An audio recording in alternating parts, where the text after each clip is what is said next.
Bonjour aux lecteurs de notre chaîne YouTube et aux membres du forum de rcmac.com mais aussi celui de rcmacvintage.com.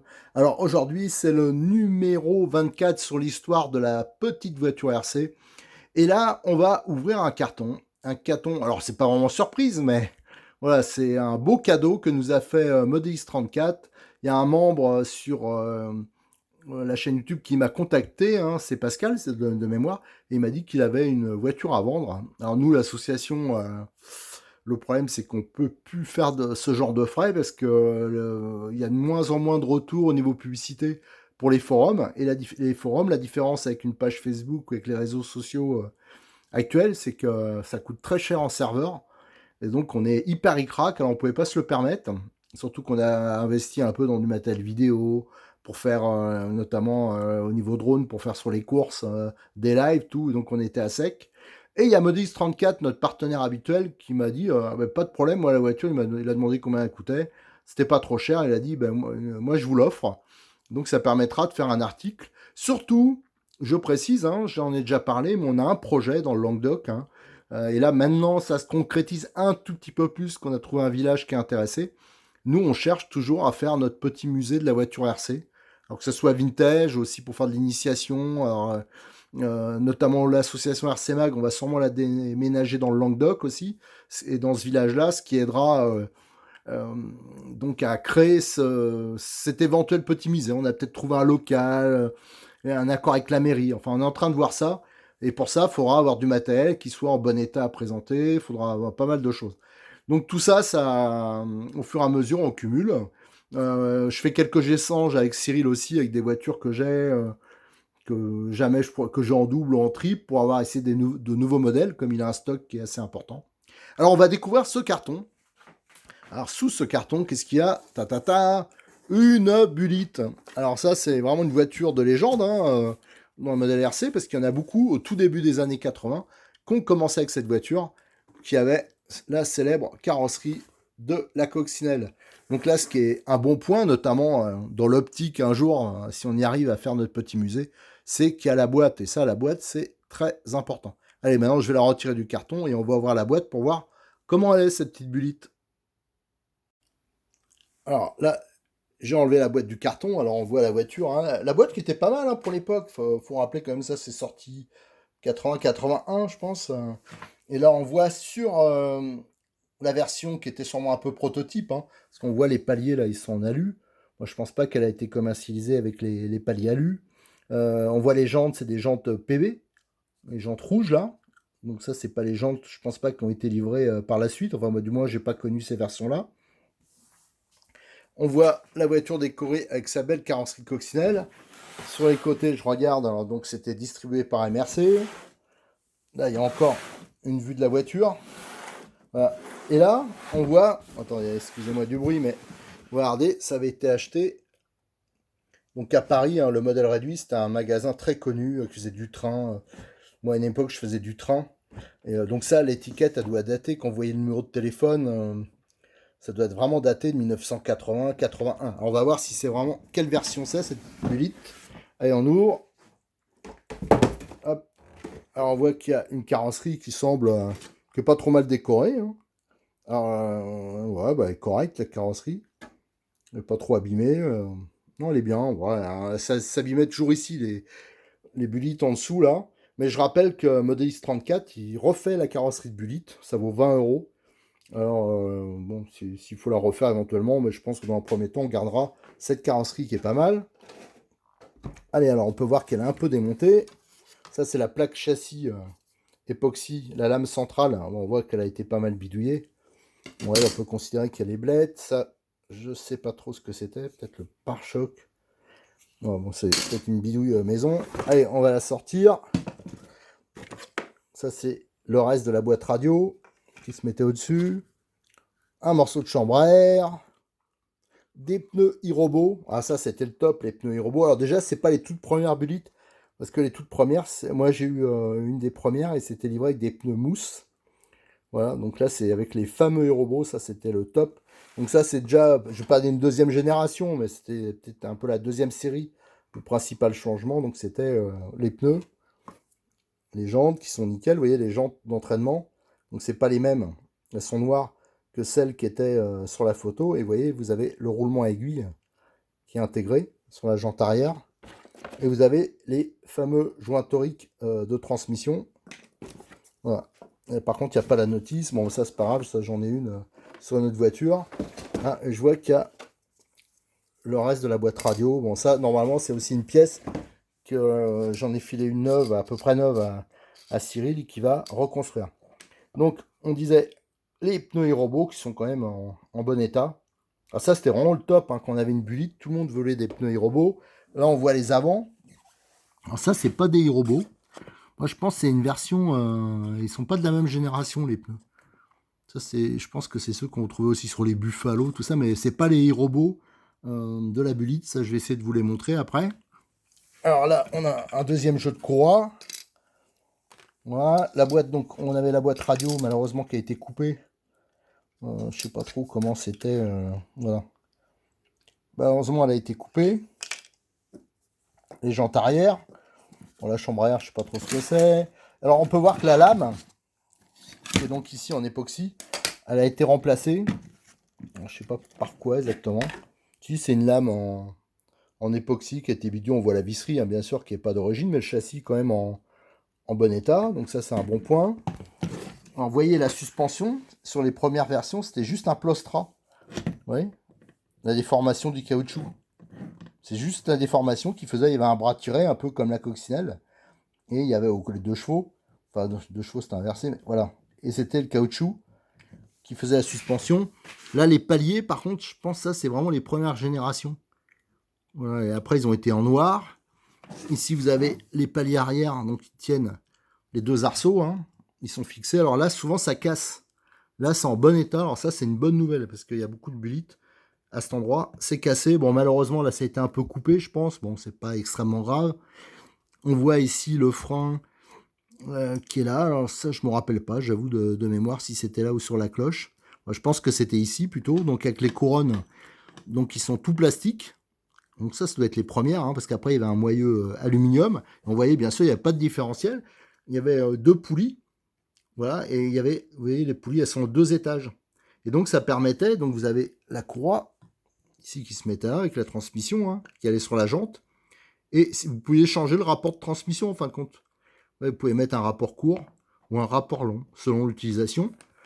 Là-dessus, je pense que c'est un Veco 21, hein, avec son petit carburateur Perry. Et la petite gamelle d'échappement. Moi, la première fois que j'ai fait une course, c'était avec cette voiture-là, le même modèle, mais avec des pneus mousse. Alors là, bon, c'était la galère. Et cette petite gamelle, qui arrêtait pas de se barrer. En fin de compte, vous voyez, la gamelle, elle est juste fixée ici. Hein, ça fait un peu crochet directement sur la sortie d'échappement. Alors bien sûr, ça fuit beaucoup, ça crachait de l'huile partout, et surtout, ça se détachait sans arrêt. Vous voyez, c'était mis en pression, vous voyez le système. La pièce métallique, là, il y avait deux vis, et ça permettait de mettre en pression les brides.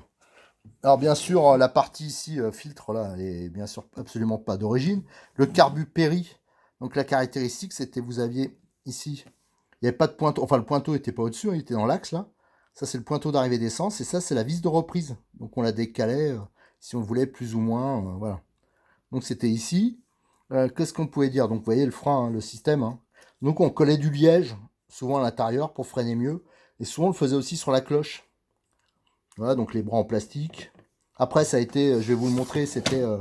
il y avait des amortisseurs hydrauliques. Bon, ça, c'était les générations d'après. Il y avait le système de renvoi pour la commande, parce que c'était des carbus à commande rotative. Ouais, c'est rotatif comme les avions. Donc pour ça qu'il y a un renvoi. Bien sûr, le cerveau qu'il y a ici, c'est pas du tout la génération. Il est beaucoup plus récent, ce cerveau. Là, vous avez donc la commande de direction. Pareil, elle a été bidouillée. Hein, c'était pas des rotules comme ça. Et vous avez le fameux le sauve-cerveau. On pouvait régler avec la molette ici. C'était le même que le PB, je crois. et vous aviez la fixation de la carrosserie qui était montrée sur un caoutchouc. Voilà. Et devant, là, vous aviez ces pièces en alu qui venaient se fixer, vous voyez, les demi-trains avant. Et ici, il y en a qui mettaient l'accu, par exemple.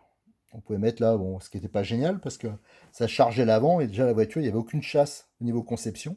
Et la suspension, c'était juste la déformation des lames. Vous voyez, les lames, elles pouvaient jouer un peu. Très peu, bon, c'était pas vraiment une suspension extraordinaire. Là, on peut voir qu'il y a une bidouille, hein, parce que bien sûr, c'était pas le montage d'origine. Le montage d'origine, d'ailleurs, elle me paraît vachement grosse, la baignoire. Là. Non, mais ça non plus, la pièce est beaucoup plus grosse. Et ça venait se monter au-dessus du cerveau, et c'est là qu'on mettait le récepteur. Le réservoir, il est blanc. Alors, moi, je ne l'ai pas connu blanc comme ça. Alors, moi, je pense que c'est vraiment les toutes premières qui avaient le blanc. Parce qu'après, il était comme ça. C'était le même, mais bleu. Voilà. Ça, c'est le réservoir qu'on voit sur la plupart des Bullitt. Ça doit être quand même les toutes premières versions qu'il y avait celui-là. Voilà, donc on peut voir aussi ce qu'il y a de marrant. On peut voir bon, l'embrayage. Hein. Ici, vous avez au niveau de l'embrayage, c'est un 2 points et rappelé par un joint torique. Ça, de toute façon, je vous ferai quelque chose complètement parce que des Bullitt, là, j'en ai plein à démonter. Cyril, il y en a plusieurs. Bon, il n'y a pas moyen d'en refaire une nickel. Alors, il va sûrement les vendre en pièces détachées. Et là, vous avez les supports d'amortisseur. Vous voyez, c'est des simples tubes. Et c'était bien sûr pas réglable. On pouvait juste jouer un peu sur le jeu. Hein. Donc ça, il y en a beaucoup qui niquaient des couronnes à l'époque. Parce que bon, c'est vrai que c'est souvent pas mal bidouillé. Non, mais elle est plutôt propre. On voit, mais elle a été bidouillée avec des pièces un peu plus modernes. Et je pense qu'elle a... je me demande si elle a roulé cette voiture. Ou si elle a roulé, elle a vraiment roulé très peu. Voilà. Donc, c'est plutôt une bonne base de départ et je pense qu'entre les pièces que j'ai et les pièces de Cyril, on va pouvoir en remonter une qui est à peu près dans son jus. Je pense on montera peut-être même une version mousse. Voilà. Alors, je vais vous montrer, pour comparer, deux autres Bullitt. Alors, je vais vous montrer la première. Hein. Alors, ça, c'est une Bullitt c'est ma Bullitt à moi, hein, qui a roulé assez longtemps et qui avait gagné le championnat du monde des Bullitt avec comme pilote Rodolphe, quand on organisait ça à Sucy-en-Brie, quand on faisait les vieilles caisses. Donc j'en avais préparé deux, je vais vous les montrer. Hein. De toute façon, c'est les deux seuls Bullitt que j'ai. Non, j'en ai une troisième, j'ai trois Bullitt, on va dire. Voilà. Donc ça, c'est la première. C'était donc les deuxièmes versions. Alors, vous voyez, par exemple, il y avait des amortisseurs hydrauliques à l'arrière. Voilà la différence. Le moteur, là, c'est un OS. Je vois qu'il n'y avait pas de frein sur ça, on n'avait pas monté de frein. De toute façon, ceux qui freinent, c'est des lâches. Là, c'est un réservoir SG, donc c'est pas conforme à l'origine. Et voilà, là, on avait une option de l'époque, c'était la platine oscillante. Donc c'était un montage voilà, qui permettait d'avoir une sorte, comme les voitures de piste, à basculeur. Voilà, ça permet, enfin, à basculeur avec train avant oscillant. Là, cette platine, elle est montée sur des caoutchoucs. Et ça permet d'avoir un semblant de suspension. On retrouve les fameux pneus Irobo. Hein. Sur la piste de Sucy, ils allaient plutôt bien. Et là, c'est les pneus, je crois, qu'on retrouvait sur le Buffalo, mais aussi sur les dernières Bullitt. Voilà. Et donc là, il était en position. Voilà, ça, c'était la vraie position du cerveau, à plat. Et là, on voyait les trous. Il y avait la petite baignoire où venait se mettre le récepteur. Voilà. Donc là, c'était toujours un carbu rotatif. J'avais mis un OS parce que c'est vrai que les OS, c'était tellement fiable, hein, on le démarre et après on n'était pas embêté. Voilà, donc ça c'était une Bullitt qui a roulé pendant très longtemps et qui est de toute façon tout à fait... Il n'y a plus qu'à monter la radio. Hein. J'avais mis des cerveaux de base, mais qui sont bien sûr beaucoup plus récents. Mais c'est une voiture qui marchait bien, j'avais mis un pot plus balèze. On avait fait ça un peu vite fait, ouais, j'ai mis un filtre KN. Voilà, mais pour s'amuser à Sucy-en-Brie, c'était nickel. Et l'avantage, c'est qu'on roulait tous avec des Bullitt, mais il y avait des performances, des différences de performance qui étaient très importantes, et notamment celle qui avait un train avant oscillant, comme ça, c'est celle qui marchait le mieux. Et pour finir, la Super Bullitt, la Super Bullitt. Donc ça, c'est les toutes dernières Bullitt qui ont été produites. Hein. Donc on retrouve, vous voyez, on retrouve les mêmes pneus, hein, toujours les robots. Alors elle est sale comme un pou parce que, bah, en fin de compte, je l'avais pas nettoyé la dernière fois que j'ai utilisé. Et je l'avais un peu oublié dans un coin. Bon, il n'y avait pas grand chose à faire. Vous voyez, j'avais mis un filtre moderne avec un gros moteur hein, pour l'époque, un Pico. Alors les dernières, les Super Bullitt étaient livrées avec un moteur Pico. Voilà, j'avais mis un gros pot derrière, une gamelle donc qui était un peu plus efficace ce qu'il y avait à l'époque. On voyait que là, on avait bloqué le châssis. Hein. Le châssis, là, il était monobloc en alu. Hein. Ils avaient toujours laissé la lame au centre, mais c'était monobloc. Et à l'avant, ils avaient mis un train avant triangulé, hein, qui était inspiré de celui du Buffalo. Alors, là, il y avait une suspension, mais il n'y avait toujours pas de chasse, tout ça. En fin de compte, la voiture, à moins de bidouiller pas mal, et ça, j'avais pas voulu trafiquer. C'était la plus mauvaise des bulites au niveau de tenue de route. Moi, je trouve que les super bulites, elles méritaient pas son nom. Elles étaient surmotorisées. Enfin bon, c'était quand même hard au niveau pilotage. Là, pareil, il n'y avait pas de frein sur celle-là, mais normalement, on mettait un frein, bien sûr, hein. Je vois qu'il y a le trou ici, donc on mettait sûrement une lame, hein, au niveau de la poulie à lui ici. Donc il y a le gros moteur. On voit que les poulies elles vieillissaient mal, enfin les courroies rondes, mais ça c'est assez facile à trouver. Voilà. Donc là vous avez une super bulite. Je regarde si c'est cassé. Regardez, le palier à l'arrière là, vous voyez il est cassé. Ça c'est la maladie, parce qu'en fin de compte, tout ce qui est carrosserie, ça se fixe directement ici sur les arceaux. Alors bien sûr quand il y a une gamelle, et avec une bulite vous faites beaucoup de gamelles, ben bing, à chaque fois ça fait un choc ici, et bien sûr le plastique, là il y avait une erreur de conception, il n'y avait pas assez de matière, et donc automatiquement ça cassait. Alors la bulite, voilà, bon, c'est la voiture avec. Disons que ceux qui ont franchi ce cap-là, c'était les durs, hein. C'est ceux qui ont continué à faire de la RC. Parce que c'était quand même des voitures. C'était simple, mais quand même, moi je trouvais que c'était un peu fragile, quoi. Il y avait plein de petits trucs qui auraient pu être un peu plus balèzes. Donc pour les débutants, c'était un peu délicat. Voilà. Mais c'est une voiture qui s'est énormément vendue et qui avait une carrosserie très sympathique. Alors, c'est une voiture qui a été conçue par Jean-Michel Claudel, qui a ensuite, par exemple, fait le Twist, hein, qui est aussi très connu en collection et qui faisait aussi des préparations pour les Land Jump. Voilà, qui a été dans les tout débuts de la voiture RC. Il était à la Fédération au tout début aussi. Donc, il a fait pas mal de choses, dont cette Bullitt. Voilà ce qu'on pouvait dire, hein. Donc le sujet c'était plutôt le déballage de celle-ci. Et on va essayer dans une autre vidéo. Déjà je vous présenterai plus en détail les bullites en pièces détachées, tout ça. Et on va essayer de remettre celle-ci le plus d'origine possible, hein. Alors c'est pas sûr, hein, je pense que je garderai peut-être la lame quand même. Je n'arrive pas à me rendre compte au niveau souplesse. Ouais, là c'est bridé de toute façon. Donc ça permettra d'avoir peut-être trois sortes, hein. Ça veut dire si un jour on fait de l'expo, on aura donc la bulite de base. On va la faire en version base. Donc je vais soit mettre les pneus mous, soit des e-robots, hein. Là j'en avais pas à vous montrer, mais les e-robots sont assez spécifiques à l'avant, hein. En plus c'est assez joli. Voilà, je vous remercie. Je vous donne pour un prochain rendez-vous, pour une prochaine vidéo sur la bulite. Et les pièces détachées, tout ce qu'on peut retrouver éventuellement aussi, ça c'est important. Allez, merci, à bientôt.